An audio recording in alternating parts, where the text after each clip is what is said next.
Hi. Hala, naka-vlog to, Bing!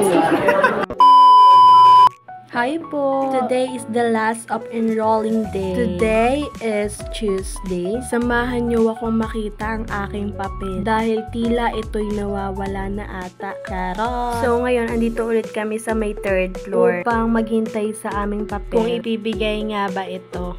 Charot! Yung papel po na yun, doon namin makikita ang aming mga schedule at kung saan nga ba kaming section. At akala namin nawawala na yung summit. Yun pala, andun lang sa register. At shoutout nga po pala dito kay Jerwell. At ayun na nga po, naibigay na po yung papel. Kaya nandito naman ako ngayon sa main para kuhain yung aking ID. Nihintay ko na lang po na tawagin ako. At para makuha ko na po yung ID. At ito na nga po, natawag na po ako na ibigay na po sa akin. At ito nga po pala yung room na itong pinakita ko. Andyan si Ate Jolan. Kung saan sabay po kami pumunta dito sa dalubhasa ang paaralan na ito. At ngayon nga po ay naghihintay na lang po ako dito para sabay na kami. Kaso nga lang sa hindi inaasahan, ako po pala ay mauuna. Dahil nga po ang aming bahay ay binaba. Yung bahay na lilipatan namin ay nililinis na po doon at may pinasuyo po ang aking mama. Kaya nauna na po ako. Kaya hanggang dito na lang po. Thank you for watching. God bless. Bye-bye!